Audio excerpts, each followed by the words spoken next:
Hello YouTube, this is Clipperphase, and welcome aboard the RMS Britannic. And yes, you heard me right, RMS, not HMHS, but RMS. This is a model built by ParticularParticle on Roblox. I've done a couple videos on his games before, one on Titanic and one on the Lusitania. They also have an Olympic that I think I'll be checking out at some point as well. But yeah, this is the Britannic. This was going to be the ultimate form of the Olympic class ocean liner. They were going to take lessons that they learned from Olympic and from the brief life of the Titanic and implement them on this ship. And I will be straight honest with you, I don't know a whole lot about this ship. I certainly know less about her than I know about her sisters, but I'm going to do my best to take you through and explain certain things and probably react to certain things that I learn about her, assuming that this model is completely faithful, which, having seen this guy's models before, this person's models before, I would assume that it probably is as faithful as it's possible to make it. So, yeah, let's start walking around. And the first thing that you notice right away that's evident is the huge gantry davits right at the back. And this allows for there to be a large amount of deck space for the first class passengers to walk around. And even where the davits are, if we go back there, there's not a small amount of deck space. The davits certainly take up a lot of room, as do their motor casings, but you still have the room out here where you can just walk out and step onto the deck and just look out like that. And if we go back through here, which is a crew area, this is the officer's promenade, that would lead into the engine room, assuming that this is the same layout as the Titanic, roughly. I have no reason to expect that it wouldn't be. Oh, hello, this is my friend. Yeah, anyway, if we go down here, this is a crewman's stairwell. This was on Olympic and Titanic, I think it was on Olympic. Gonna have to look into that, I'm pretty sure it was. But yeah, anyway, if we look in, I just fell off the side of the ship. Alright, I'll be back in a sec, I suppose. Alright, well, unintentional, jumping off the side of the ship aside, if we continue in here, oh dear, music. If we come through here, this was a brand new room on the Britannic, as we can see. So this is, where on Olympic and Titanic this would have just been a void. On Britannic, they made the deck more symmetrical and they added a children's playroom, as you can see up here. So if we come in here, we've just got some seating for the parents, some seating for the children, some swings, and some rocking courses. Probably the best you can make a rocking course in Roblox. I'm not sure what this is. I don't know a huge amount about this ship. I do love the paintings in here though, how they've painted the walls. Something special. Then coming into the grand staircase, and we see another difference. The flooring in here, for one, is different. It's no longer the standard triangle pattern that we know and love. They've added a carpet here, and of course a giant organ in the middle. Instead of the walkway to go around the ship to go from one side to the other, we now have to use either going through this corridor here, past the lifts, which now go all the way up to boat deck, the Titanic. I'm gonna have to check that, but yeah, anyway, we've got the this little section here, brand new on Britannic. We unfortunately cannot go into the officer's promenade, but yeah, this is a thing.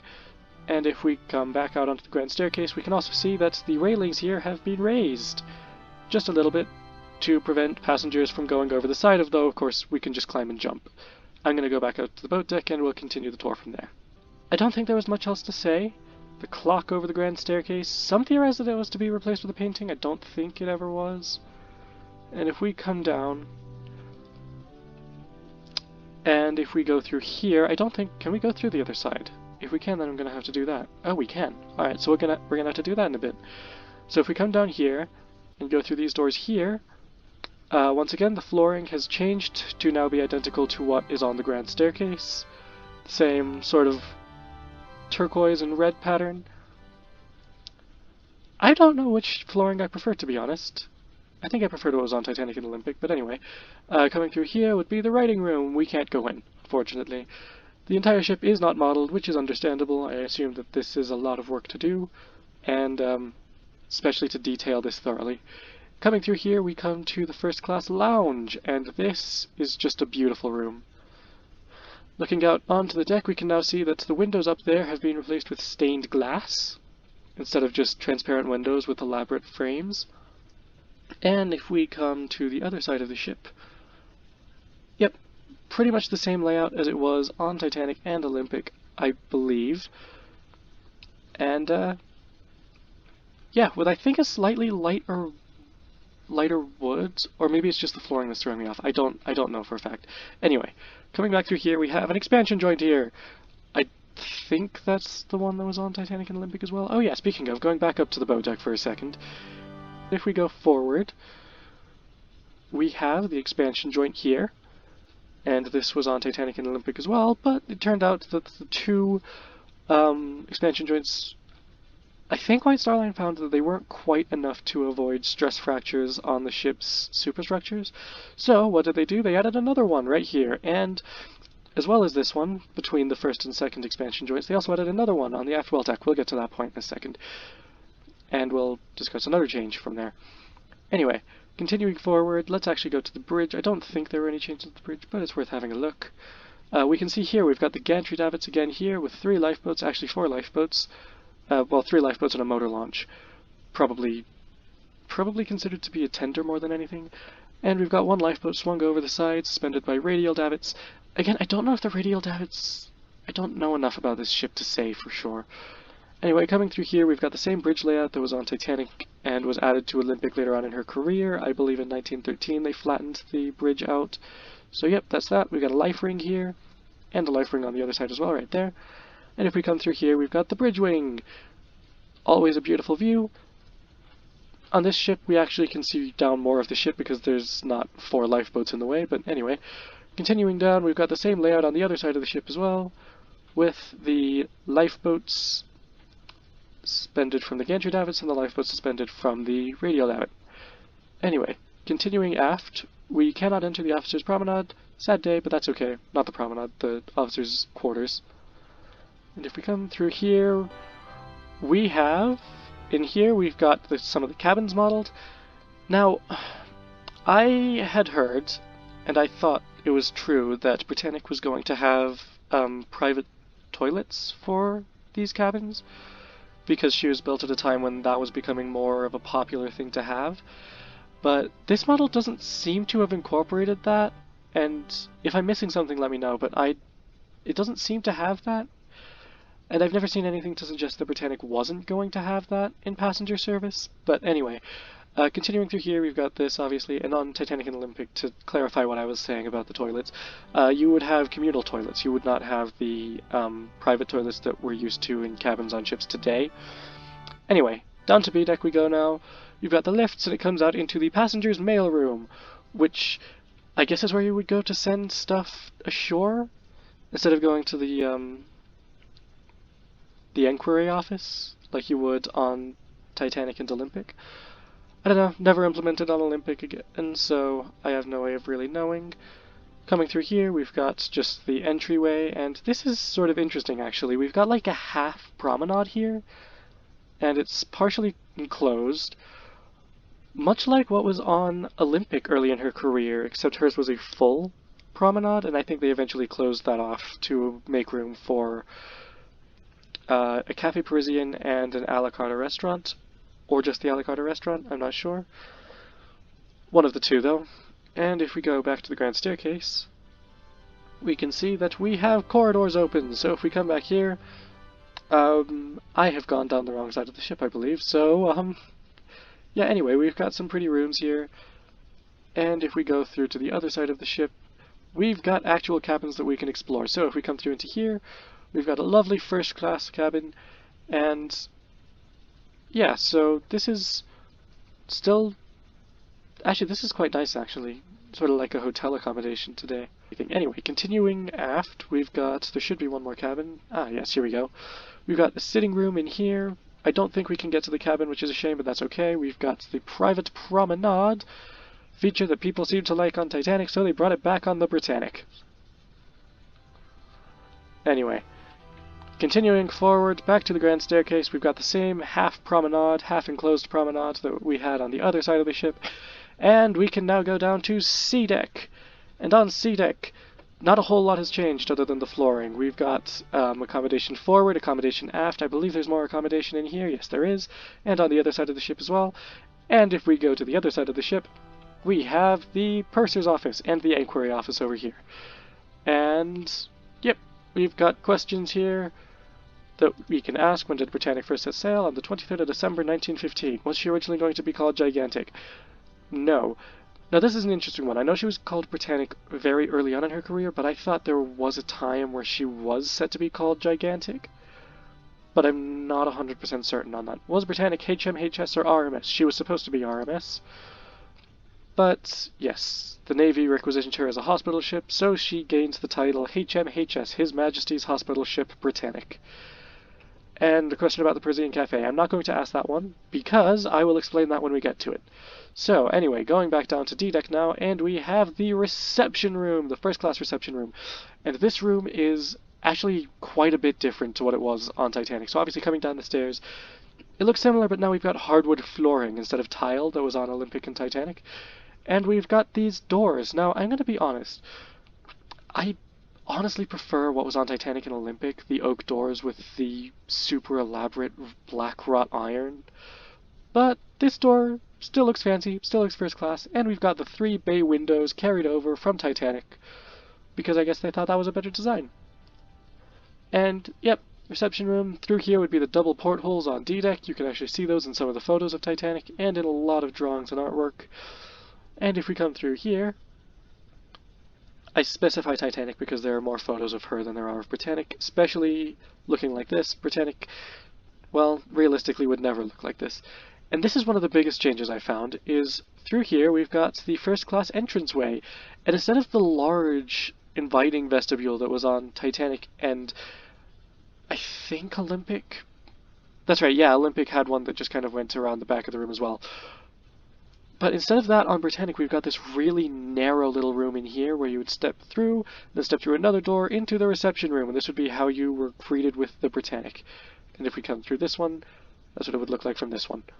Quite a lovely entrance, to be honest. I do like the hardwood flooring. I definitely prefer this to the tiling that was on Olympic and Titanic. And with some carpets, and some chairs and tables, of course. And I'm not sure if I already said this, but through there would be the first-class dining room. Unfortunately inaccessible on this model, we cannot go through those doors, and we've got the painting here. D-Deck, yes. Let's go down to E-Deck now, and we're going to stick to first class for now. As much as I want to go through there, we'll do that later. So, if I come through here, we can look up, and look at that view. Gorgeous. Alright, coming through here, we have a first class corridor. A huge first class corridor.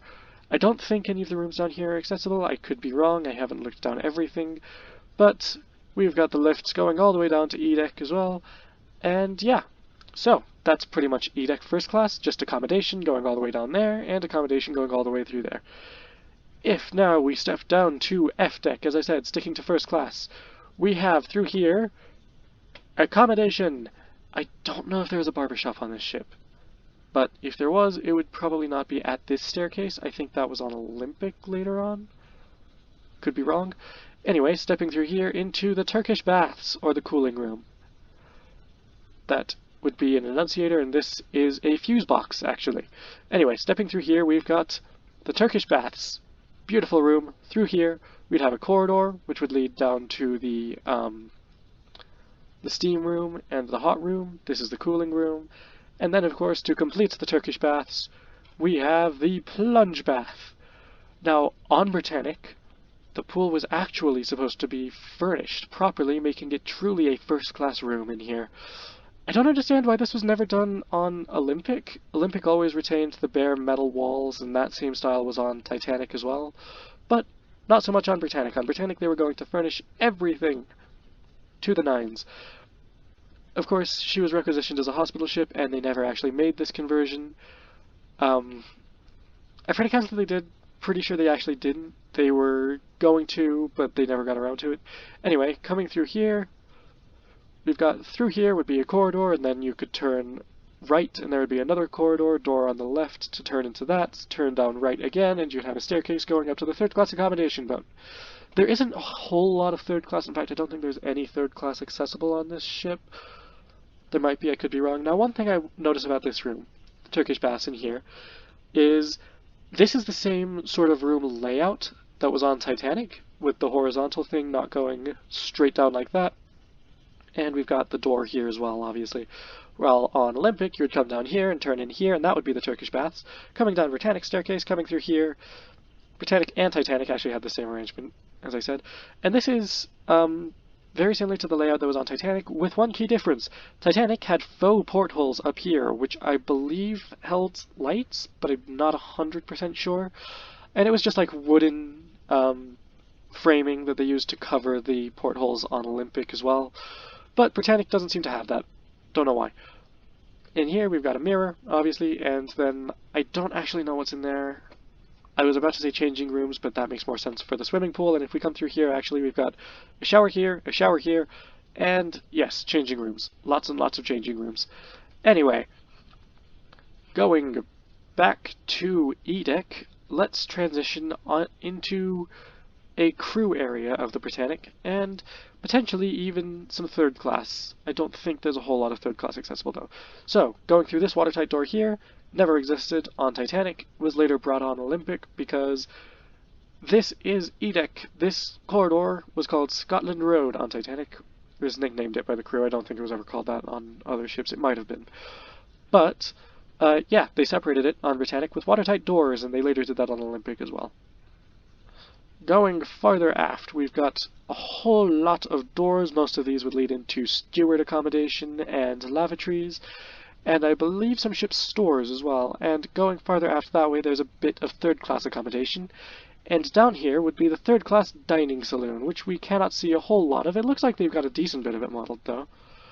Wonder why it's inaccessible. I don't know. But yeah, this is actually different to what was on Titanic. It's very similar to what was on the Olympic, where you just had a railing coming through here, blocking off the staircase, whereas on Titanic this would be a full-on wall.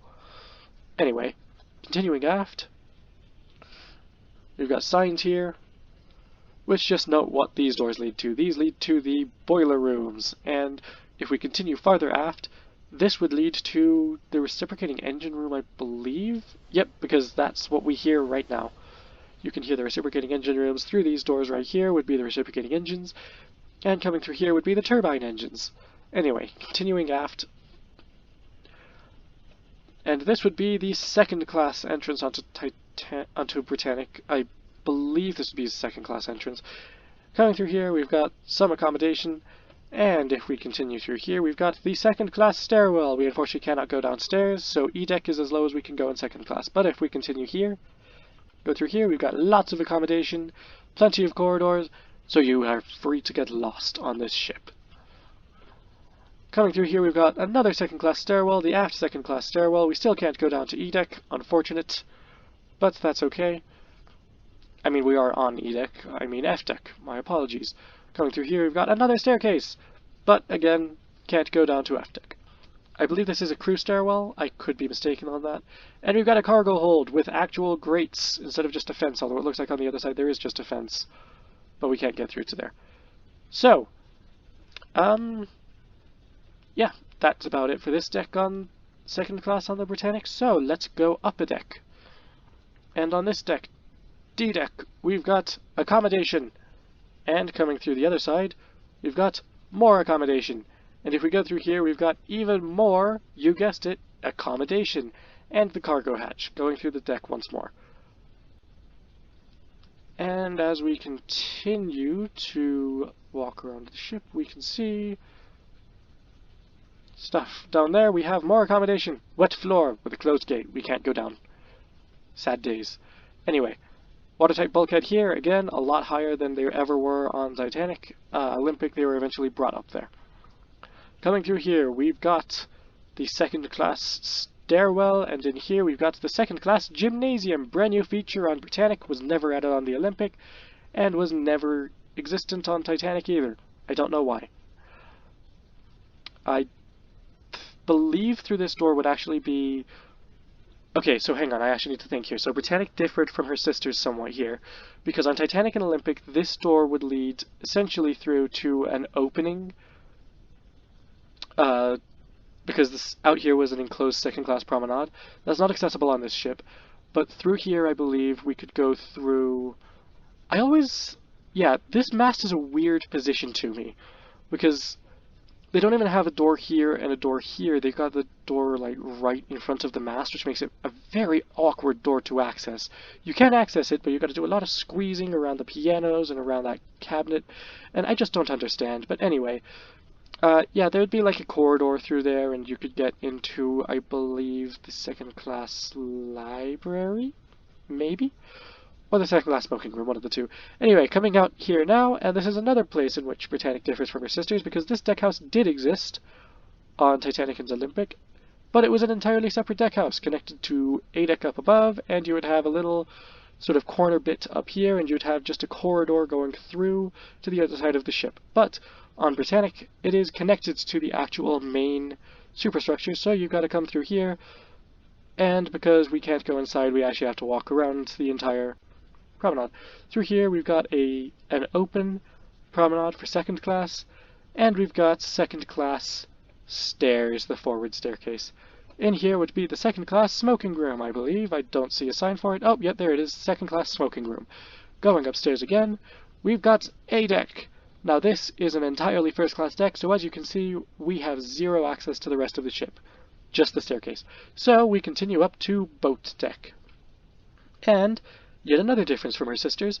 On Britannic, the staircase was changed slightly, because on Titanic and Olympic you had doors here and doors here, but I suppose because of the gantry davits and the stairwells leading down from them, they decided to move the door back here, which does seem to fit better, to be honest.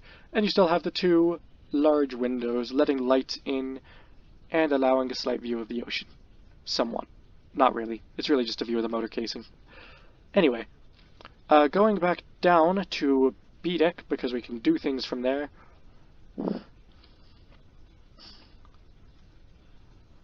Okay, stepping out onto the second class promenade again, we have through here a first class room which we have not visited yet. I forgot about this. Okay. I don't think there's any way to access this, so through here we go. This is the a la carte restaurant, such a hit on Titanic and Olympic. Yes, both of them had one, I had to think for a second. Such a hit on Titanic and Olympic that they expanded it! So now, instead of being cut off about halfway through the ship, well, not halfway through the ship, but about here, by the Café Parisien, they've just removed the Café Parisien entirely and added a much larger a la carte restaurant, and decorated it with green from the looks of things. Now, I don't know the historical references here. On Titanic and Olympic, these would have been gold, and I think that kind of complements the wood better, but again, I don't know the historical references there, and I'm not sure if that's actually what it would have looked like. So anyway, continuing aft, we've got a sitting room here. Again, sort of in the area where the Café Parisien would have been on Titanic, but they just removed the Café Parisien, added a sitting room, sort of a waiting room, and you've got a piano here that you could play, and the much larger a la carte restaurant. Anyway, continuing to the aft grand staircase, as we can see. Now, the railings here are the same as they were on Titanic and Olympic, and I don't really understand why that would be the case. So, I don't know if the modeler has research suggesting that these wouldn't have had the humps installed, but I don't know, it just seems weird. Maybe less of a safety concern on these decks, because if you fell, you would just fall 2 decks instead of 5.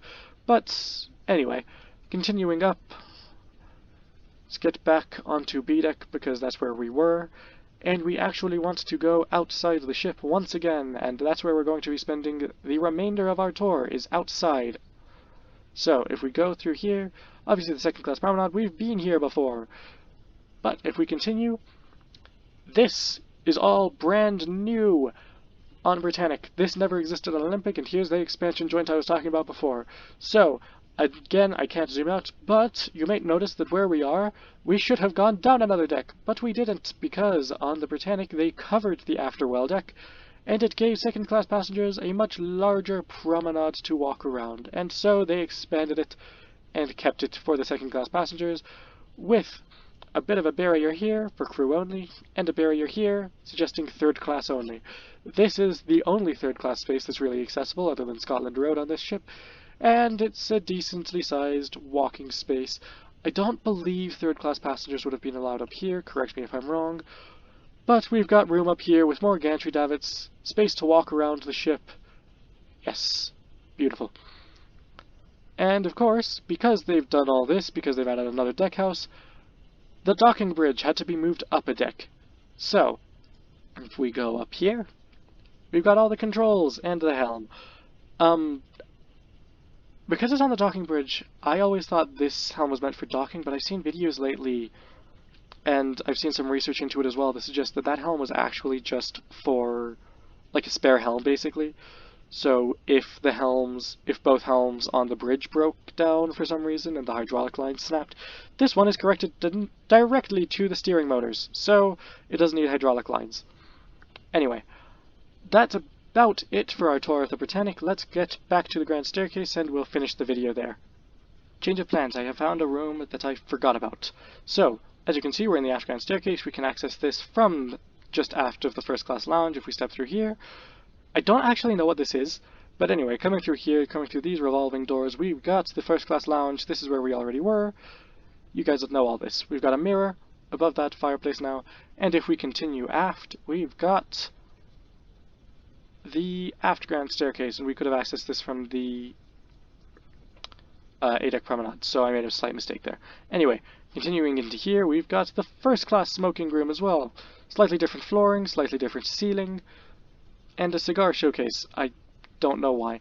Anyway, we've got slightly different windows to what was on Titanic and Olympic, and instead of the elegant, like, slanted windows that were on Titanic and Olympic, we have just a boxy protrusion from here, but the raised roof has been extended to be the entire room instead of just part of it. And we've got the painting here. Anyway, coming through here, we've got... Here we go. Alright, so this is a lot of information. Smoking lounge on Britannic was L-shaped due to the inclusion of what plans called an accumulator room, which took up the forward starboard side of the room's original configuration. That's correct, I forgot about that. So, back here. This would lead through to the accumulator room, and I have done zero research on this, but Spammel suggested that it was an old-fashioned, like, battery, which sounds realistic to me.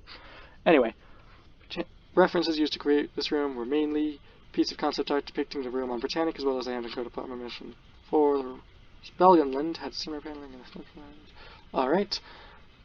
And it was inspired by an apartment from Hampton Court. Yes, this apartment had similar paneling as well as green furniture. The green furniture in Hampton Court is why they decided to give seating and tables a green color scheme for this room as well.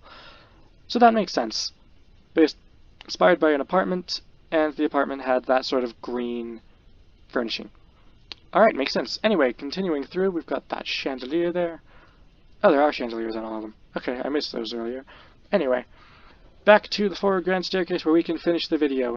That has been the RMS Britannic, built by ParticularParticle on Roblox. Again, they have a lot of other ship models, and I don't think I've actually shown everything that is accessible on this model. I've shown quite a bit of it, but I think there are other rooms that I neglected or forgot about. So, yeah, I highly advise that you give this experience a look. I will link it in the description of the video. And anyway, if you enjoyed this video, please don't forget to give a like and a subscribe. It means the world to me. And yeah, anyway, yeah, thanks for watching, and I'll see you in the next one. Goodbye.